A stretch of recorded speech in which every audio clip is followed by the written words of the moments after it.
You're smart, sharp, respected, and composed at work. But behind the scenes, at home, you have a very messy life. Emotionally draining, walking on eggshells, constantly second guessing yourself, chaos, confusion, crazy making with a toxic, narcissistic, emotionally difficult spouse.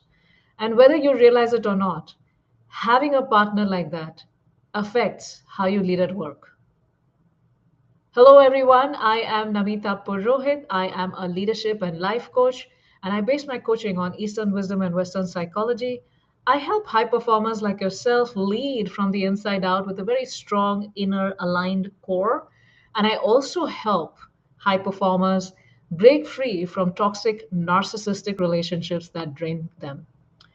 Now, today we're going to talk about, is your narcissistic spouse draining you?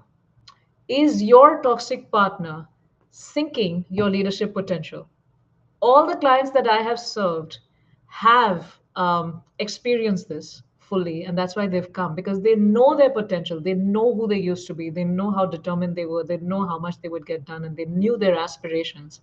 But somewhere along the way, they lost track of all of that because of just trying to keep up in the marriage and trying to keep it all together in the marriage and to trying to keep their toxic narcissistic spouse. Now, recently, I had this leader come to me as my client for one-on-one coaching and joined my Heal Strong from Toxic Narcissistic Abuse program. And this podcast is also sponsored by this program. And he came to me on a battery charge of 1%, completely drained out, running on empty, tired, drained out, just unable to function, and frustrated with what was happening in his life. He was married for 20 years, but every day he had to deal with that chaos and confusion and the randomness created by his wife. And no matter what he did to please her, she was never happy. And in the 20 years of marriage, he did a lot to support her. He thought that they were immigrants. So maybe she was, having difficulty adjusting to the culture in the United States. Then later he thought that, oh, maybe we've just had a baby. Maybe that's why she's, finding it hard without having the, support system that people are used to in their home countries. And in this case, they were from India. And then once the children grew up, he thought that, oh, maybe because she's at home all day, she doesn't have adult interaction. That's why she's unhappy and he needs to support her more. And then he thought that, oh, maybe if she gets a job, then maybe she'll be happy. So he helped her get a job, helped her study for the job, sacrificed his own PMP certification and things like that because she was like stopping him from doing that. And then even after that, nothing was working out. And he couldn't tell. He just thought it was his duty to serve because he had seen his father being very abusive towards his mother. And he thought that no woman should be treated like that. So he was treating his wife with a lot of respect and like going above and beyond in taking care of her and above and beyond in helping her reach her potential. But to no avail. He had sacrificed so much of himself. He had sacrificed his career track. Even if he had the potential of being the CTO or even having his own company, he had sacrificed all of that because he thought he was supposed to support his wife and just help her out in everything, being the empath that he was, where it's very natural for them to sacrifice themselves, sabotage themselves in serving others. He had lost out on various opportunities of being in a leadership position while he was an individual contributor and a great tech leader, but he had allowed he didn't get into the management track, the business track of things. The reason being, he thought that he was needed at home and he had to do all of those things at home. Even so, which was not just about picking up and dropping the kids to school and their classes, but also even cooking at home, even organizing the house, even doing the grocery and everything. No support at all from his partner. And he just kept giving in, keep giving in, giving in because he just thought, okay, one day she'll be happy and one day we'll have peace again in the house. And there were many different reasons why he continued doing that, but a lot of it was because he was very empathic and she was a narcissist and she knew how to use him. He even was very isolated from his network. She would say that, oh, because you're going there, you've learned how to smoke and now you become a chain smoker. Oh, now you become an alcoholic. Oh, those people are not a good influence on you. I don't like them. Oh, you shouldn't talk to your family. So he gradually even allowed himself to be abused like that and even isolated himself from his family. Um, gave up on that whole leadership growth plan, that his that the CEO of his company really wanted to give him because he was so good at what he did. He was so thoughtful, so meticulous, and such a wonderful person with such a great jovial personality, and still is, right? Has this beautiful smile. Even now, like even in the appointments, just amazing smile and amazing energy over there, in spite of everything. Yes. Now something happened last year, and that's too private for me to share. But it was when he really saw the complete lack of empathy and remorse in his wife, and he saw how selfish she was, that he was just shuddering when he witnessed that whole incident, and that got him to this quest of listening to a lot of videos, understanding he was a victim of narcissistic abuse, and then he also watched one of my videos, and then he came to me for one-on-one coaching because he liked the fact that I included spirituality, Eastern spirituality, and the wisdom from there in the coaching, and he really wanted something that was grounded in that culture.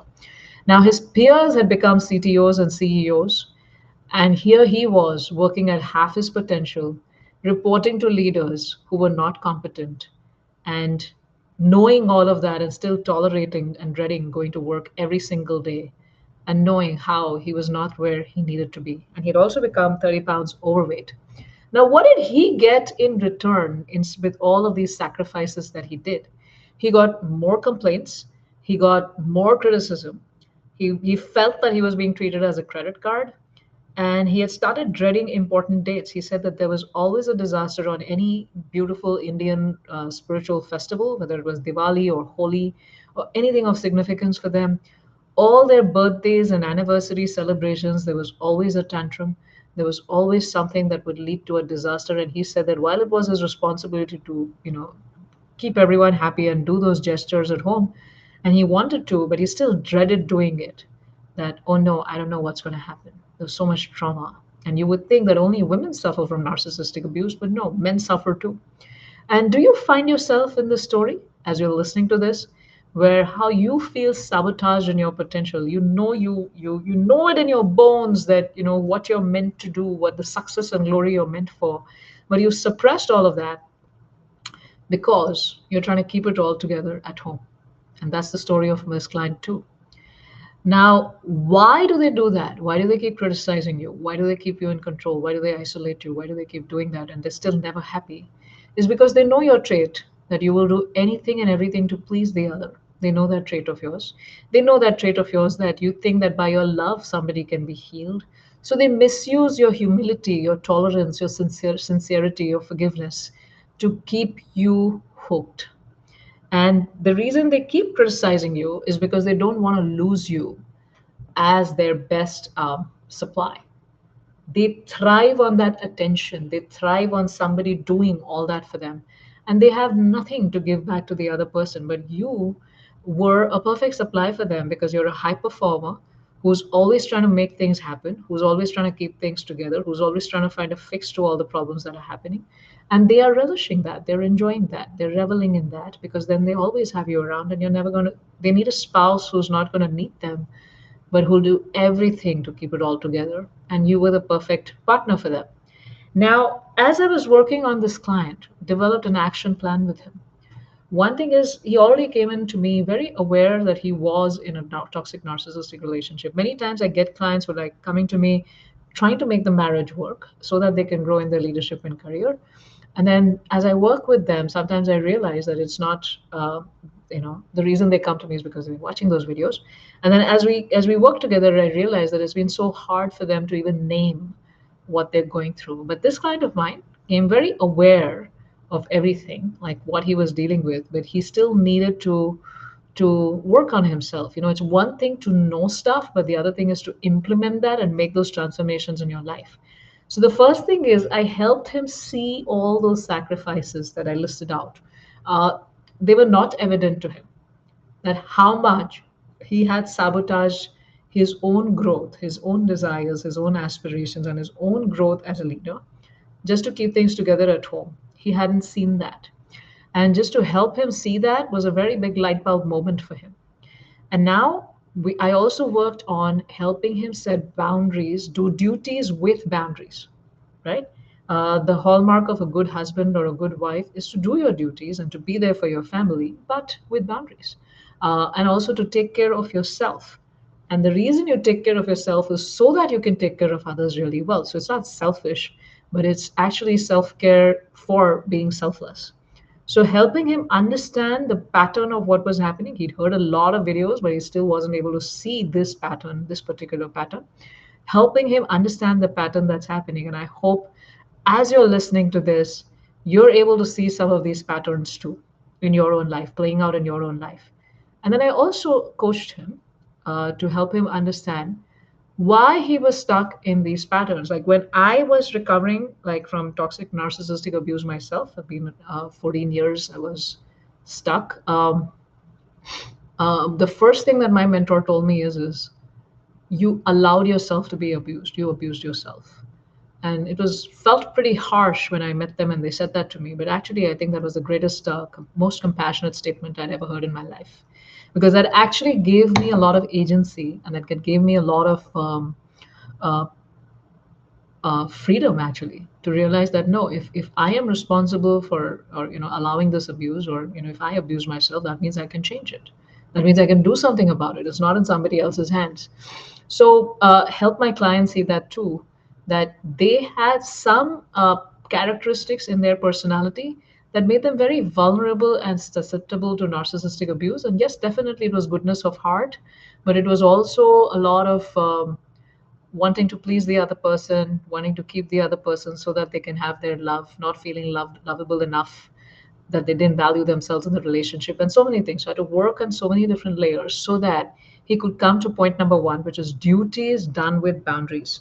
Now, the next thing was also is to help him heal, and the healing is not just from all the abuse and all those difficult traumatic incidents of those things being thrown around in the house or the physical violence and all of those things happening, but it was also healing from your own patterns. And I worked with him and he worked really well on these 5-step process that I teach on reveal, which is to understand the traits really well. And he had come prepared at that stage already, so he was already at the reveal stage.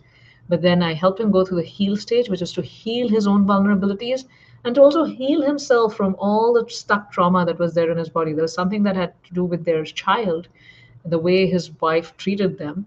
And that had become a huge traumatic memory full of guilt in his body and mind.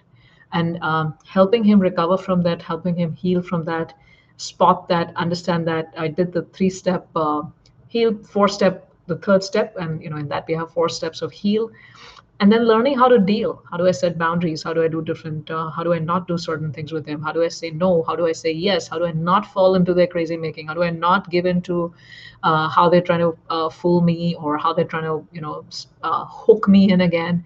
And how do I co-parent with them? How do I do this? How do I do that? So many hows in life. But because he'd gone through the reveal stage, he understood the narcissist, gone through the peel stage, understood his own vulnerabilities really well, healed himself, that we were able to deal better. And then as you're dealing more, you still realize more work is left. So then you keep coming back to the peel stage and then the heal stage, and keep circling, right?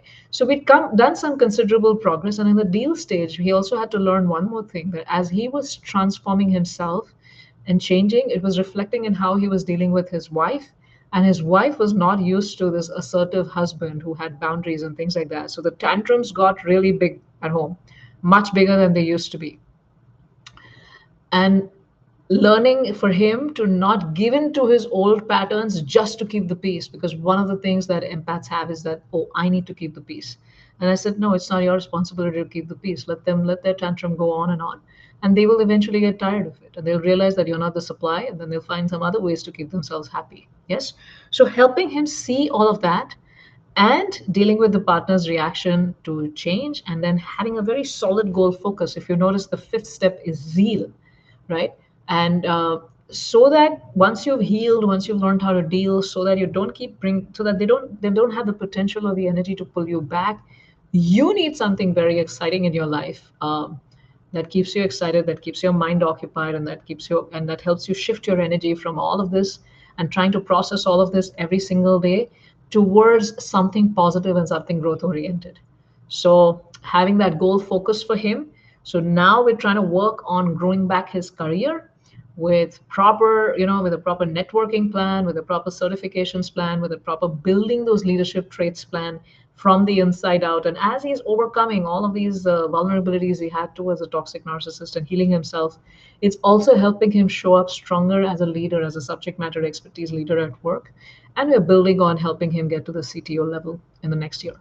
um, when we're going to try for that. Yes. So these mindset shifts that needed to be brought about, and for all of us that we need to bring those mindset shifts about. They're not just by deciding how to like, oh, now I'm going to just start and think and start believing in myself and change how I behave and all. It doesn't work because there is so many years and years and years of conditioning that we've gotten to because of our own personality, and then also how they have conditioned us by the beating and the reward system. Like, every time you did something good, you probably got a reward. Every time you didn't do something good, there was just all this chaos at home that you just kind of allowed your personality to become like shriveled and this, adjust to that square that they had drawn for you, and you've forgotten who you were. Now, all of this is, sitting as energy trauma in your body. It's affected you at the physical level, the cellular level, the chakra level, the mental level, the emotional level, the intellectual level, and the spiritual level. And you need to work at all of these different levels to help yourself. And the plan that we worked with him was, of course, the courses and the modules going deep into all of these different things. And you can get access to that too. There's a link in the description. But also healing him from, based on Ayurveda, understanding karma, uh, astrology, chakra work, guided meditations, right from grounding, grieving, the unfulfilled relationship with the partner, finding strength again, healing himself from all these different traumas, the very traumatic memories that he had, and also a lot of one-on-one coaching based on CBT, meeting twice in a month, working on each of these things. Very logical clients. It was difficult for me, like for him to come back to his emotions and energy and things like that. But then we would bring him back to that because these can't be just dealt with logic, but to help him release those emotions around it and replace those with proper emotions and stories that could like really help him in his growth, and also a supportive community of other people who are also doing similar work. Now, as we worked on building all of these things, he now has a lot of strength in himself where he's not mentally getting drained out every single day by the spouse, but he is able to focus on his goals and find the joy in that. And then because he likes the joy of that so much, he doesn't want to even think about those different things that happen or even engage in those many things that happen at home. And he's focusing and he's growing. And that's what a lot of us need to do. All of us who feel our potential is stifled at home, who feel we're being sabotaged, and who feel frustrated for how we're not able to live up to what we're truly meant to in our glory, in our service. Um, um, a lot of us feel that, and a lot of us need to go through that all these steps.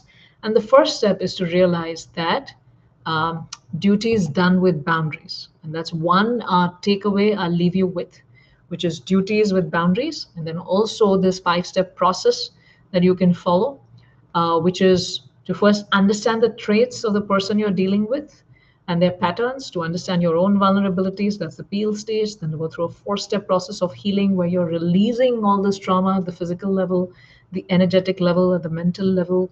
You're changing how you think.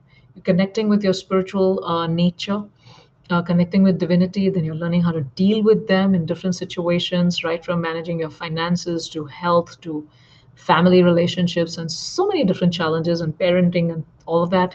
And then also having something to look forward to in your life. Very excitedly, a strong sense of purpose that is connected to the divine. And that's what you need to do if you are finding and feeling that the toxic relationship at home, that spouse that you have, is sinking your leadership boat. And for those of you who'd like to work one-on-one, you can apply here. You have the QR code. You also have the link in the description. And it'll give you details about the program, and it'll also give you a link to book a call with us, to apply for the program and then book a call with us, so that you can understand the different options that I have, where I serve alongside my team. And one of the coaches who's active right now is Sangeeta ji. and we work together, and you could either and we have different plans available for you. So I look forward to seeing some of you inside, so that you can come to your full glory and your leadership potential. And all those who go through this, it's a very painful journey, but because they're high performers and they have that drive like you're able to come out of it really fast. And because we also have a leadership development track, which is Lead with Ease, then once you become healed in this area, we help you grow also in your leadership. So I look forward to serving you inside. As I end this video, you will see in the end screen on one side about it's, break free from the blame. And that gives you a lot of details about also our one-on-one coaching program and how it works. You'll also see a playlist for all my videos on Heal Strong from Toxic Narcissistic Relationships, and a link to this one-on-one coaching program. So looking forward to seeing you. And don't forget to subscribe to my channel on YouTube where you're watching, and so that you get the notifications and so that you know all about all of my upcoming videos that are created in service for you. So see you, and bye-bye.